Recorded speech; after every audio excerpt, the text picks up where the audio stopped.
அனைவருக்கும் மாலை வணக்கம். இன்னைக்கு ஒரு மகிழ்ச்சியான செய்தி இன்னைக்கு உங்க கூட ஷேர் பண்ணிக்க போறேன். ஆசிரியர் அகாடமி சேனல் வழியா.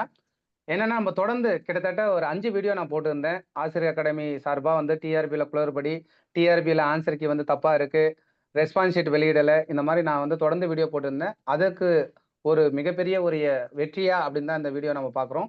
ஏன்னா, இப்பதான் ஜஸ்ட் நவ் நீங்க டிஆர்பியோட வெப்சைட்ல போய் பார்த்தீங்கன்னா, உங்களுடைய நோட்டிஃபிகேஷன் ஒண்ணு வந்திருக்கும். நியூ நோட்டிஃபிகேஷன் ஹோம் பேஜ்ல போய் பாருங்க. உங்களுக்கு இப்பதான் வந்து பார்த்தீங்கன்னா, ஒரு ஃபிளாஷ் நியூஸ் வந்து வந்திருக்கு. 20/3/2025 நீங்க கிளிக் பண்ணீங்க அப்படின்னா, release of candidate response sheet அப்படின்னு சொல்லிட்டு குடுத்துருக்காங்க.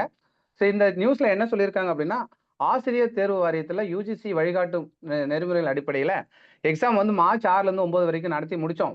அதுக்கான டென்டேட்டிவ் ஆன்சர் கீ வந்து மார்ச் 13 வெளியிட்டோம். ஆனா, தேர்வாளர்கள்லேருந்து பல்வேறு வழிகள்ல பெறப்பட்ட கோரிக்கைகள் அடிப்படையில இப்ப என்ன பண்ணியிருக்காங்க அப்படின்னா, தொழில்நுட்பம் காரணமா டெக்னிக்கலா வெளியிடப்பட்ட உத்தேச விடைக்குறிப்புகள். இங்க டெக்னிக்கல் எரர்லாம் எதுவுமே கிடையாது. அவங்க என்ன பண்ணிட்டாங்க, மாத்தி அப்லோட் பண்ணிட்டாங்க. பட் எனிவே அத வந்து டெக்னிக்கல் எரர்ன்னு சொல்லியிருக்காங்க. இத வந்து திரும்ப பெறப்படுறாங்க அப்படின்னு சொல்றாங்க. ரொம்ப முக்கியமான ஒரு விஷயம்.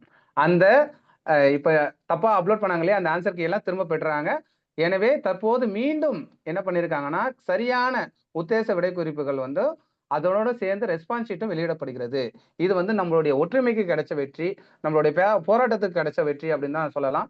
ஏன்னா நெறைய பேர் வந்து எவ்வளோ கஷ்டப்பட்டு இந்த தேர்வு எழுதி, சரியான கிட்டத்தட்ட 1 வாரமா மன உளைச்சலுக்கு ஆளாகி, இப்பதான் அதுக்கான ஒரு சொல்யூஷன் நம்மளுக்கு கிடைச்சிருக்கு. நம்மளுக்கு இது வந்து நம்மளுடைய எல்லோருடைய முயற்சி அப்படின்னு தான் சொல்லலாம். நிச்சயமா இந்த நேரத்தில நம்ம ஒரு மகிழ்ச்சியான ஒரு செய்தியா தான் இத பார்க்குறோம்.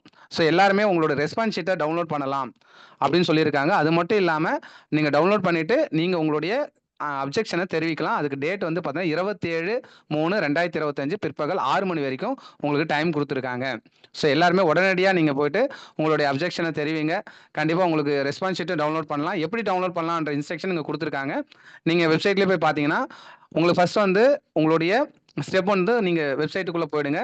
கீழ குடுத்துருக்காங்க லிங்க். அந்த லிங்க்குள்ள போயிட்டு, நெக்ஸ்ட் உங்களுடைய அப்ளிகேஷன் நம்பர் என்டர் பண்ணுங்க. அதுக்கப்புறம் உங்களுடைய டேட் ஆஃப் பர்த் என்டர் பண்ணுங்க. எந்த எக்ஸாம் நீங்க என்னைக்கு எழுதுனீங்க? 6ஆம் தேதி, 7ஆம் தேதி, 8ஆம் தேதி அத என்டர் பண்ணுங்க. அப்புறம் என்ன பேட்ச் ஃபோர்நூனா, ஆஃப்டர்நூனா என்டர் பண்ணுங்க. அப்புறம் கேப்ச்சா ஒண்ணு இருக்கும். அதையும் என்டர் பண்ணீங்கன்னா, உங்களுக்கு வந்து ஓடிபி உங்க மொபைல் ரெஜிஸ்டர் மொபைலுக்கு வந்து ஓடிபி வரும். அந்த ஓடிபிய வெரிஃபை பண்ணதுக்கப்புறம் உங்களுக்கு அக்செப்டன்ஸ் கேட்கும். அக்செப்டன்ஸ் குடுத்த உடனே நீங்க ரெஸ்பான்ஸ் ஷீட்ட டவுன்லோட் பண்ணலாம். அதுக்கப்புறம் உங்களுடைய அப்ஜெக்ஷன நீங்க தெரிவிக்கலாம். இப்போ உங்களுடைய வெப்சைட்ல சரியான ஆன்சர் கீயும் அவங்க வெளியிட்டிருக்காங்க. அத வச்சு நீங்க ஆன்சர் கீய செக் பண்ணி பார்க்கலாம். இது வந்து மிகப்பெரிய மகிழ்ச்சியான செய்தியா நான் இந்த நேரத்தில தெரிவிச்சுக்கிறேன். கண்டிப்பா எல்லாரும் உங்களோட ரெஸ்பான்ஸ் ஷீட்ட டவுன்லோட் பண்ணிட்டு, "எஸ் நான் டவுன்லோட் பண்ணிட்டேன்" அப்படின்னு சொல்லிட்டு நீங்க கமெண்ட் பண்ணுங்க. ஆன்சர் கீ வந்து சரியா இருக்கான்னு செக் பண்ணுங்க. கண்டிப்பா சரியா இருக்கும்னு நெனைக்கிறேன். ஸோ எல்லாருக்கும் இந்த நேரத்தில என்னுடைய நன்றிகள தெரிவிச்சுக்கிறேன். யாரெல்லாம் இதுக்கு எதிரா நீங்க வந்து ஓங்கி உங்களுடைய குரல்கள குடுத்தீங்களோ, இது வந்து எல்லாருக்குமான வெற்றி. நிச்சயமா நம்ம எந்த தவறுகளுக்கு எதிராவும் இனிமே குரல் குடுத்தா கண்டிப்பா ஒரு சொல்யூஷன் கிடைக்கும் அப்படின்றதுக்கான ஒரு உதாரணமா இத பார்க்குறோம். ஆசிரியர் அகாடமி சார்பா எல்லாருக்கும் நன்றியை தெரிவிச்சுக்கிறோம். Thank you all.